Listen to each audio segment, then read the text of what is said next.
Festas e Eventos TV é um oferecimento de Pra Que Marido? A gente cuida do seu imóvel. Agende uma visita 3026-5000. Olá, mais um interview aqui no programa Festas e Eventos TV.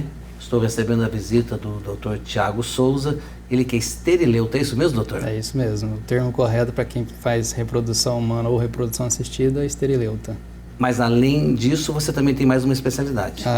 A formação principal é ginecologia obstetrícia, né? E aí a Certo. subespecialização, reprodução humana. E tem esse nome esterileuta. Esterileuta. Bacana, mas com todo esse nome, né, que pode gerar dúvidas ou não, a gente vai falar de um assunto muito legal, do climatério, da menopausa. Quantas mulheres hoje não estão passando por essa fase e estão deixando todo mundo louco em casa? Às vezes sem saber como resolver, não é verdade? Com certeza.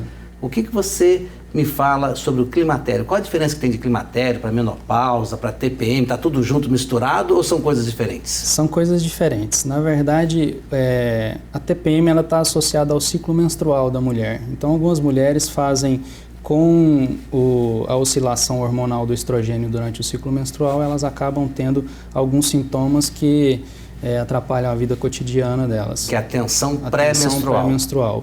Algumas pacientes têm insônia, irritabilidade, entre outros fatores. Algumas pacientes hoje chegam a ter até mesmo uma dificuldade para trabalhar nesse período. E aí a gente caracteriza essa síndrome um pouco diferente, que é a síndrome disfórica menstrual. O climatério é a faixa de transição entre o período reprodutivo da mulher e a menopausa em si. A menopausa é só uma data específica que a gente dá para quando a paciente tem mais de um ano já sem menstruação. Então, o climatério, vamos dizer, é o intermédio. É o intervalo entre essas duas etapas. E qual a idade, geralmente, que uma mulher começa a entrar nessa fase? Isso varia um pouco de população a população. No Brasil, a faixa etária é entre 48 e 51 anos.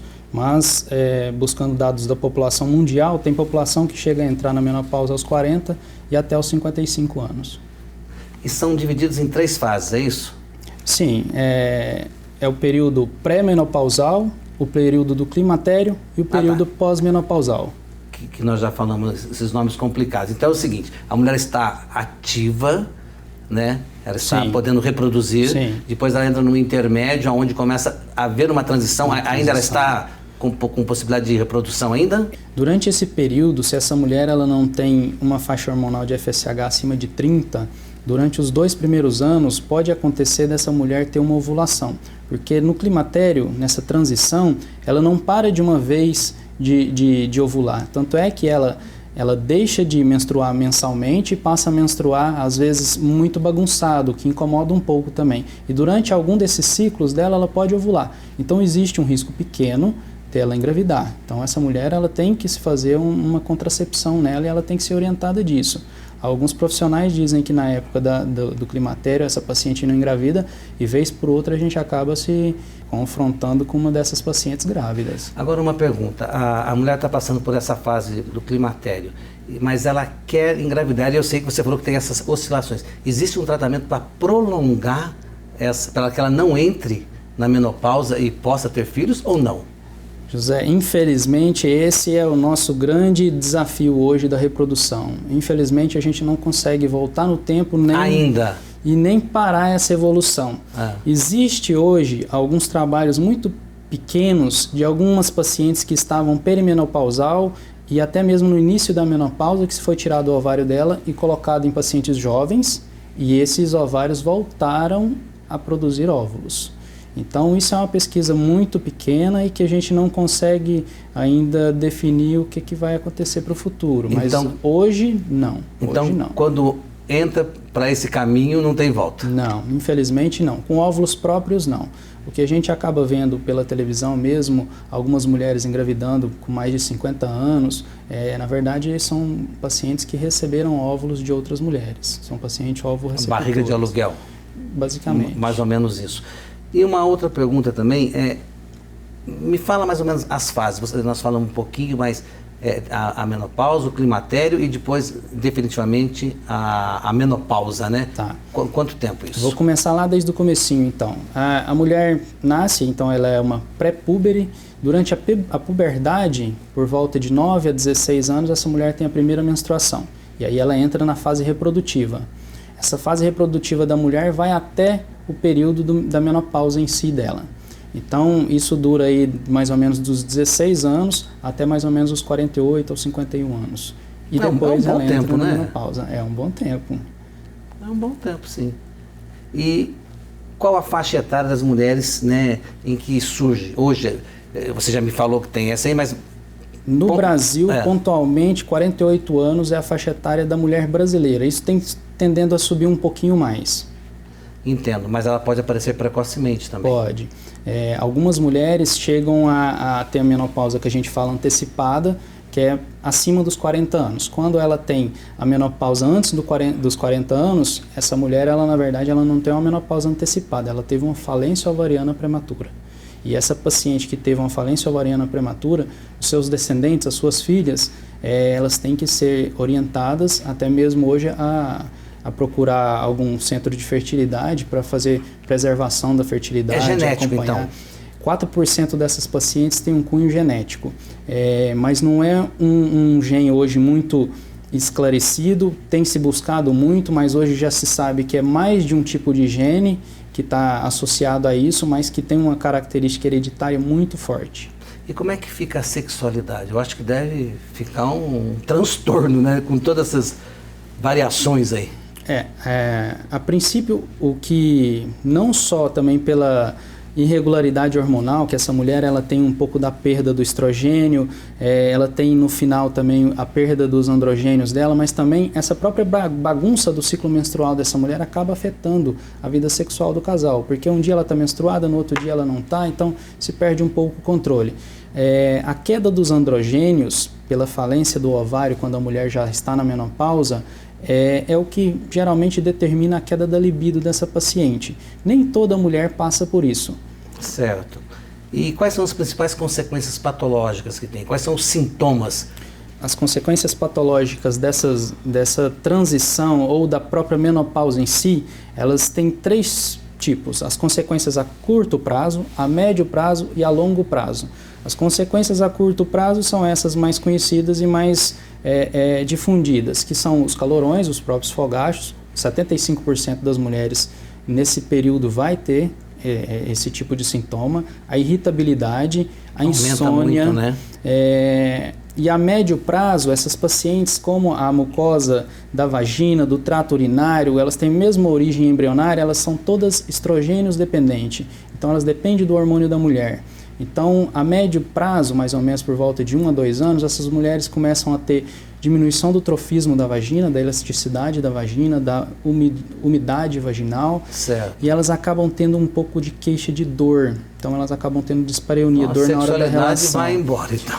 Quando essas pacientes têm um acometimento muito forte por privação de estrogênio, atrapalha bastante. E a longo prazo, aí vão entrar doenças de desmineralização óssea, doenças cardiovasculares, doenças do sistema nervoso central.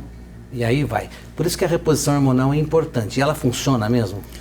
Hoje, eu costumo indicar essa reposição hormonal para todas as pacientes que têm queixa. Por quê?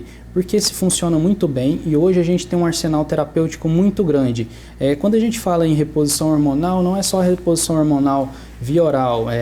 Por exemplo, se a paciente tem uma única queixa, que é esse ressecamento vaginal, a gente pode lançar mão de alguns cremes de estrogênio de uso local. A paciente faz a aplicação do creme via vaginal e resolve o problema dela, sem acrescentar risco de câncer nem nada. E os implantes?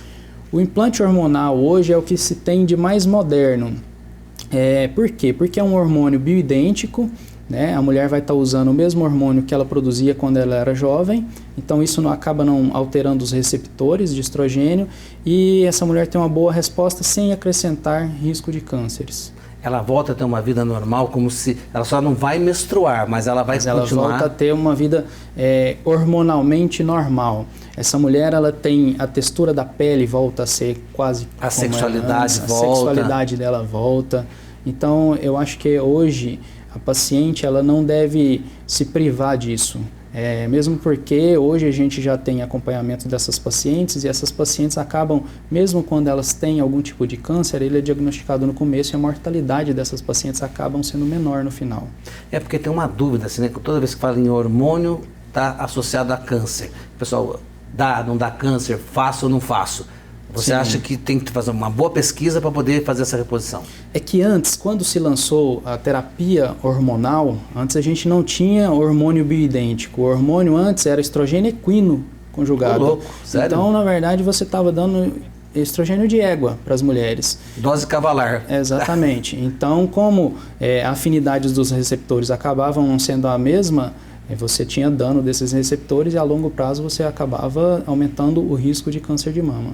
Doutor Tiago, para a gente encerrar a nossa entrevista, quais as principais dúvidas que as clientes chegam na sua clínica? Elas chegam, né, fora as que nós já falamos aqui, tem mais alguma outra? A principal dúvida delas é exatamente essa: hormônio dá câncer ou não dá câncer? E a outra dúvida é: doutor, eu vou conseguir voltar a ter minha vida normal? Essa é a principal delas. Entendi, porque ninguém merece uma vida dessa. Até porque todo mundo sofre, né? Todo mundo sofre. A família toda sofre. Né? E hoje o interessante é o seguinte: como o machismo hoje tem diminuído, os maridos têm acompanhado as pacientes nas consultas. E o próprio marido chega e diz: doutor, resolve o nosso problema. Então é muito legal, porque eles hoje têm a consciência de que é uma fase e que essa mulher ela não está negando ao sexo por E se tiver tratamento vai poder voltar normalmente. Lembrando que o homem tem andropausa também, né? Com certeza. Eu não conheço nenhum que assumiu que tenha, mas tem. Tem, com certeza. Existe um estudo que diz que a partir dos 50 anos, 50% dos homens já tem queda da testosterona. Faz um exame, se a testosterona estiver baixa, pode fazer uma reposição ali. Com certeza. E até mesmo para os homens hoje já existe reposição bioidêntica, implante hormonal, todo o aparato e a gama. Então você trata da família toda, então? Com certeza. Bacana.